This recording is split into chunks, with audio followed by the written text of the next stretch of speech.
साथियों, 3 विधानसभा है। 3 विधानसभाओं के बारे में मैं आपको इस वीडियो में जानकारी दूंगा और आपको बताऊंगा कि इन तीनों विधानसभा में क्या होने वाला है 2025 के विधानसभा चुनाव में। सबसे पहले बहादुरगंज विधानसभा के बारे में बताएंगे, दूसरे में कोचाधामन के बारे में बताएंगे, तीसरे में ठाकुरगंज के बारे में बताएंगे। सबसे पहले बहादुरगंज के बारे में हम आपको बताते हैं, लेकिन उससे पहले आप मेरा परिचय जान लीजिए। मैं मोहम्मद असरारुल हक उर्फ सद्दाम हुसैन और आप सुपर सीमांचल न्यूज देख रहे हैं। साथियों, बहादुरगंज विधानसभा 2020 में एमआईएम पार्टी को धमाकेदार जीत हुई थी, जीत मिली थी। अंजार नईमी साहब उस समय उम्मीदवार थे और जिस तरह से लोगों ने उन पर भरोसा जताया, उनको वोट देकर जिताया, कहीं ना कहीं उन्होंने यानी अंजार नईमी ने लोगों के विश्वास के साथ विश्वासघात किया। यानी लोगों के विश्वास पर वो खरे नहीं उतरे और एमआईएम पार्टी में नहीं रहे। कुछ महीने एमआईएम पार्टी में रहे, उसके बाद किसी बड़े नेता के बहकावे में आकर हो या अपने आप को एमआईएम पार्टी से अपने से ही अलग किए हों, ये बातें अलग हैं, लेकिन वो एमआईएम पार्टी में नहीं रहे। एमआईएम पार्टी से रिश्ता नाता तोड़कर आरजेडी पार्टी में जाकर शामिल हो गए। लेकिन इस बार का जो माहौल है, एमआईएम पार्टी के चाहने वालों की तादाद घटी नहीं है। हर दिन आपको देखने को मिलेगा कि एमआईएम पार्टी के मानने वालों की तादाद बढ़ रही है। ओवैसी की लोकप्रियता बढ़ रही है, घट नहीं रही है। कुछ लोगों का मानना है कि अंजार नईमी जो विधायक हैं, उनके आरजेडी पार्टी में चले जाने से जितना एमआईएम पार्टी का समर्थक था वो सब के सब आरजेडी पार्टी चले गए हैं। यानी एमआईएम पार्टी का वहां पर अब कुछ नहीं बचा है। ये कुछ लोगों का मानना है, लेकिन जो हमारी रिपोर्ट है, हमारे चैनल्स की जो रिपोर्ट है, हम जो लोगों के पास जाते हैं, बातें करते हैं, समीकरण समझने की कोशिश करते हैं, तो ये सोच लोगों का बिल्कुल गलत है। इसलिए भी गलत है कि एमआईएम पार्टी के विधायक आरजेडी में चले गए, लेकिन जो ओरिजिनल एमआईएम पार्टी के जो वोटर्स हैं ना, वो आज तक ओवैसी के साथ जुटे हुए हैं, डटे हुए हैं।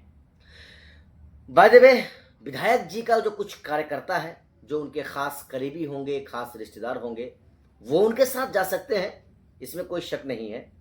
लेकिन सभी एमआईएम पार्टी के वोटर्स उनके साथ आरजेडी में चले गए हैं, ये मैं नहीं मान सकता। ये किसी सूरत में नहीं मान सकता, क्योंकि वहां पर 4 बार के पूर्व विधायक तौसीफ आलम साहब चुनावी मैदान में हैं और ओवैसी ने तो उनको अपना उम्मीदवार बना ही दिया है विधानसभा बहादुरगंज से। अब सवाल यहां पर यह उठ रहा है कि तौसीफ आलम के आने से कुछ लोग चले भी तो गए हैं एमआईएम पार्टी छोड़कर। जी, ये भी सवाल जायज है, लेकिन इसका कटाक्ष ये है कि जिस तरह से एमआईएम पार्टी के कुछ कार्यकर्ता थे, एमआईएम पार्टी के कुछ वर्कर्स थे, जिनको ओवैसी का यह फैसला मंजूर नहीं हुआ, अच्छा नहीं लगा। यानी वो चाहते थे कि उनको टिकट मिल जाए, वो चुनाव लड़ जाए, जीते हारे उनसे उनको कोई मतलब नहीं था। उनको ये सोच था कि उनको टिकट मिल जाए। लेकिन भाई, ये पार्टी है, ऐसा थोड़ी करती है पार्टी वाले। पार्टी का एक रूल रेगुलेशन है, हर चीज वो नियम के अनुसार करता है। उनका भी एक रूल रेगुलेशन है पार्टी चलाने का। इसीलिए पार्टी को लगा कि तौसीफ आलम साहब 4 बार के पूर्व विधायक हैं कांग्रेस पार्टी के, उनको अगर हम टिकट देंगे तो वो चुनाव जीत सकते हैं। इसीलिए एमआईएम पार्टी ने उनको उम्मीदवार बनाया। नो डाउट, वाकई में वो जीत भी सकते हैं। एमआईएम पार्टी का लक्ष्य ये था। अब एमआईएम पार्टी का लक्ष्य जब ये है, तो उनके कार्यकर्ताओं को क्यों बुरा लग रहा है? उनके कार्यकर्ताओं को बुरा लगना ही नहीं चाहिए, क्योंकि भाई ये ओवैसी का फैसला है और आप ओवैसी को मानते हैं, ओवैसी की पार्टी के चाहने वाले हैं, तो भाई साहब आप ओवैसी की बातों को नहीं मानेंगे? ओवैसी के द्वारा लिए गए फैसले को आप तस्लीम नहीं करेंगे, नहीं मानेंगे, आप उसका विरोध करेंगे? जो आपकी नीयत है, जो आपका मंशा है ना, वो इस चीज से साफ झलक रहा है कि आपकी नीयत सही नहीं थी। और आप एमआईएम पार्टी में जो थे, तो आप अपने मतलब की रोटी सेकने के लिए थे। जी, फिलहाल फैसला हो चुका है। आपकी राजगी नाराजगी से एमआईएम पार्टी को कुछ नहीं फर्क पड़ने वाला है। ये शब्द मैं इसलिए कह रहा हूं कि कुछ जो उनके कार्यकर्ता हैं जो एमआईएम पार्टी से बगावत कर गए हैं। अब जरा हम आपको बताएं, कोचाधामन विधानसभा, कोचाधामन विधानसभा जहां से हाजी इजहार अशफी साहब को ओवैसी ने उम्मीदवार बनाया था और वहां के लोगों ने उनको वोट देकर जिताया भी था। लेकिन ये साहब भी, चाहे वो अपने से चले गए हों, किसी के बहकावे में गए हों, ये बातें अलग है, लेकिन फाइनली वो गए हैं। एमआईएम पार्टी को छोड़कर, ओवैसी से रिश्ता नाता तोड़कर आरजेडी पार्टी में चले गए, शामिल हो गए। लेकिन वहां से ओवैसी अभी भी, यानी एमआईएम पार्टी अपने उम्मीदवार की तलाशी कर रही है। ऐसे लोगों को चुनावी मैदान में उतारने के फिराक में है जो वहां की सीट जिताकर ओवैसी की झोली में डाल सके। जी, इन दोनों सीटों पर ओवैसी ने बड़ा चाल खेला है। चाल यह है कि जिस तरह से ओवैसी के साथ इन लोगों ने धोखा किया, जिस तरह से ओवैसी को इन लोगों ने अच्छा नहीं माना, बीच रास्ते पर छोड़ दिया, जिस ओवैसी की वजह से इन लोगों ने अपनी जिंदगी को बनाया, जिस ओवैसी की वजह से ये अभी भी पेंशन ले रहे हैं, मरते दम तक पेंशन लेंगे, उस ओवैसी को इन लोगों ने अच्छा नहीं माना, उसके साथ रिश्ता नाता सब तोड़ लिए। उसके बाद आरजेडी पार्टी में जाकर शामिल हो गए।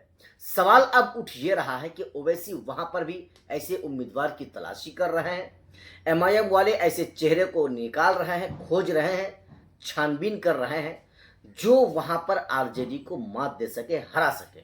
दोस्तों, इन दोनों विधानसभा में एक बहुत बड़ा चाल एमआईएम पार्टी खेल रही है कि जिन लोगों ने हमें धोखा दिया, हमें उनको हराना है, हमें उनको धूल चटाना है और ये साबित कर देना है कि तुमने जो हमारे साथ गद्दारी किया था, तुमने जो हमारे साथ धोखाबाजी किया था, वो तुमने हमारे साथ सही नहीं किया था और उसी का खमियाजा तुमको आज भुगतने पड़ रहा है। जी, अब हम आपको बताते हैं ठाकुरगंज विधानसभा के बारे में।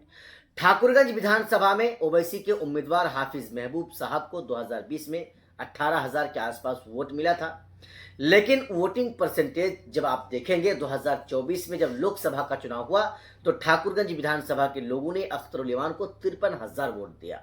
जी, इसीलिए 2025 में, यानी अब की बार इस साल जब चुनाव होना है विधानसभा का, तो ये इसलिए भी ये सीट बहुत मायने रखती है एमआईएम के लिए या ओवैसी के लिए कि जिस तरह से वोटिंग परसेंटेज बढ़ रहा है, अगर सही उम्मीदवार को चुनावी मैदान में उतारा जाए, ऐसे उम्मीदवार की चिन्हित करके मैदान में उतारा जाए जो चुनाव जीत सके, तो फिर एमआईएम पार्टी को यहां से भी कामयाबी मिल सकती है, जरूर मिल सकती है।